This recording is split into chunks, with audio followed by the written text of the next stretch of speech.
Bienvenidos todos en este nuevo día, siempre a la escucha de la palabra de Dios. Vamos adelante en estos días escuchando un discurso muy importante de Jesús, el llamado discurso sobre el pan de la vida. Así se llama, en estos días se verá por qué. Hoy Jesús nos va a recordar que existe, se puede decir, dos tipos de esfuerzos. Aquellos por los que podemos afanarnos mucho sin conseguir nada, y aquellos que son leves, son pequeños y traen un fruto abundante. Cristo nos va a hablar de este tema y nos va a recomendar cuál elegir. Lectura del Santo Evangelio según San Juan. Después de que Jesús hubo saciado a 5.000 hombres, sus discípulos lo vieron caminando sobre el mar. Al día siguiente, la gente que se había quedado al otro lado del mar notó que allí no había habido más que una barca y que Jesús no había embarcado con sus discípulos, sino que sus discípulos se habían marchado solos. Entretanto, unas barcas de Tiberíades llegaron cerca del sitio donde habían comido el pan, después que el Señor había dado gracias. Cuando la gente vio que ni Jesús ni sus discípulos estaban allí, se embarcaron y fueron a Cafarnaúm en busca de Jesús. Al encontrarlo en la otra orilla del lago, le preguntaron: «Maestro, ¿cuándo has venido aquí?»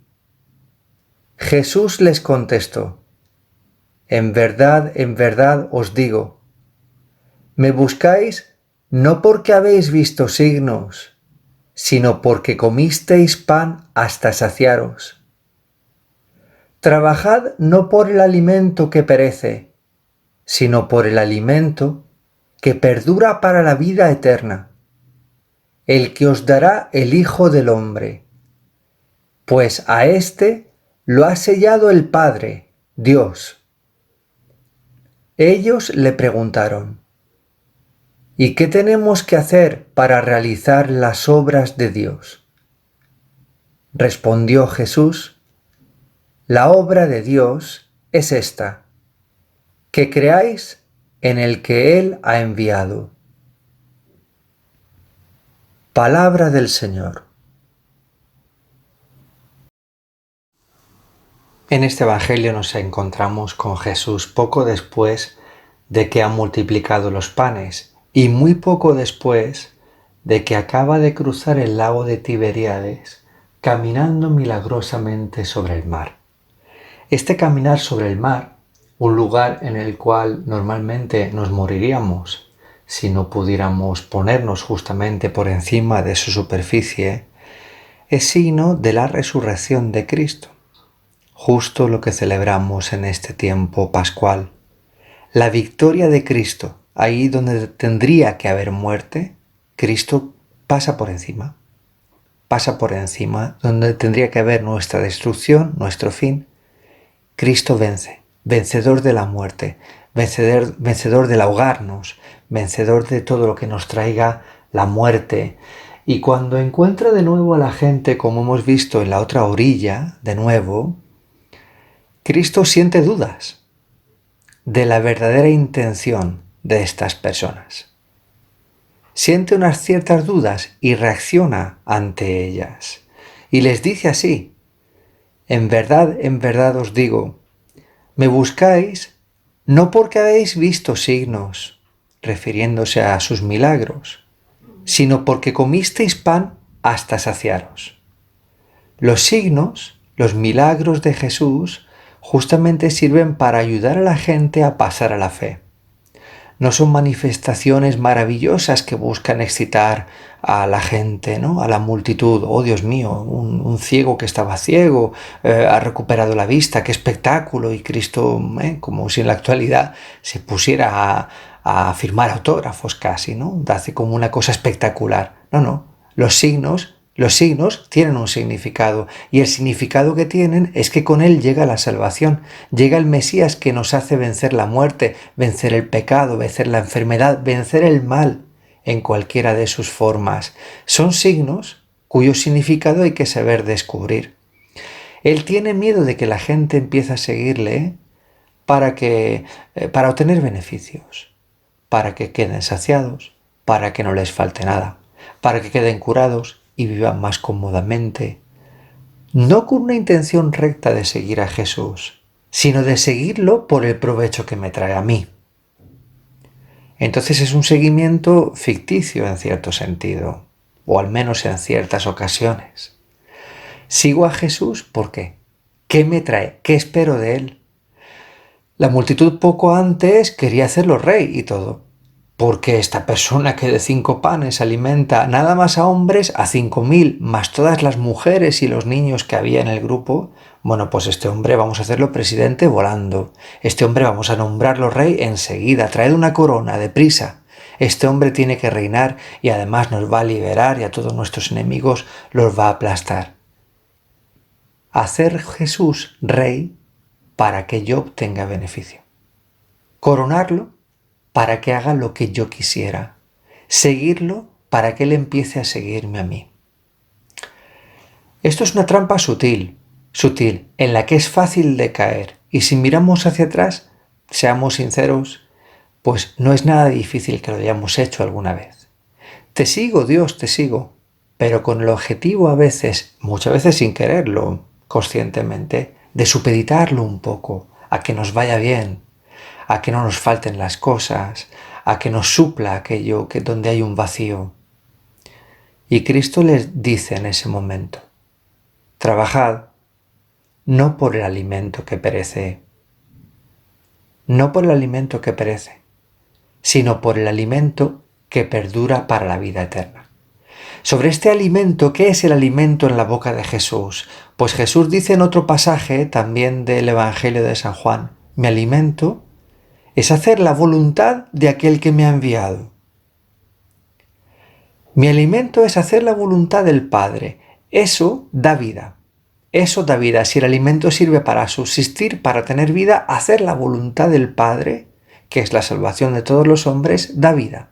Nos trae vida, nos hace estar vivos, nos hace no perder la vida. Entonces Jesús dice, hay un alimento que perece, que es muchas veces nuestra voluntad de obtener beneficio, de sacar partido, de lograr para nosotros. Eso, dice Cristo, perece. Eso pasa y nos podemos ver muy fácilmente enredados en eso. Lo digo en primer lugar por mí, porque yo he seguido muchas veces, madre mía, el alimento que perece. Y Jesús contrapone el alimento que no perece.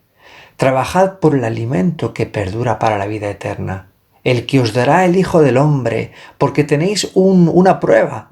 A este lo ha sellado el Padre Dios. Bien, queridos hermanos, trabajar por esto significa trabajar por hacer la voluntad de Dios. Y la voluntad de Dios es siempre y sin excepción el bien nuestro. El bien nuestro. ¿Dónde se discierne la voluntad de Dios? Siempre trae el bien. ¿Dónde se discierne la voluntad de Dios? Siempre trae paz. Nuestra voluntad muchas veces no trae la paz. Puede traer una paz pasajera, puede traer una paz que perece, puede traer un bienestar que pasa y que está amenazado porque hoy tienes bienestar y mañana tienes malestar. Pero la voluntad de Dios no perece, siempre viene con paz, siempre viene con sinceridad, siempre viene con mucho más provecho que el provecho que nosotros buscamos. Por eso, como decía al principio, hay un trabajo, un afán que no trae nada y otro que muchas veces es más ligero, es mucho más ligero, es suave y nos es dado como un regalo y ese afán perdura para la vida eterna y sin embargo muchas veces como que lo dejamos de parte, lo supeditamos al otro que perece.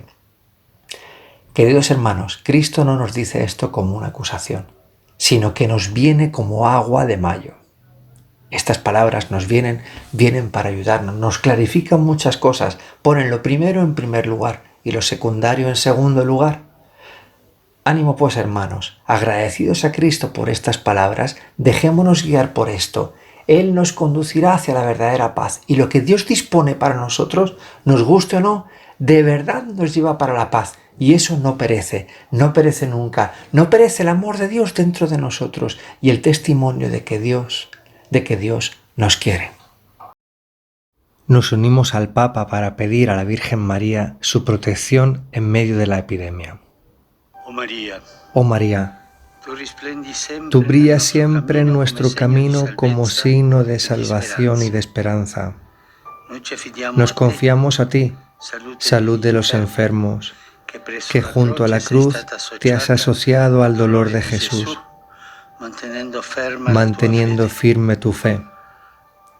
Tú, salvación del pueblo romano, sabes lo que necesitamos y estamos seguros de que nos lo otorgarás, porque como en Caná de Galilea pueda regresar la alegría y la fiesta después de este momento de prueba. Ayúdanos, Madre del Divino Amor, a conformarnos a la voluntad del Padre y hacer lo que nos diga Jesús, que tomó sobre sí nuestro sufrimiento y asumió nuestros dolores para guiarnos a través de la cruz a la alegría de la resurrección. Amén. Bajo tu amparo nos acogemos, Santa Madre de Dios. No desoigas nuestras súplicas que te dirigimos en nuestras necesidades. Antes bien, líbranos siempre de todo peligro, oh Virgen gloriosa y bendita.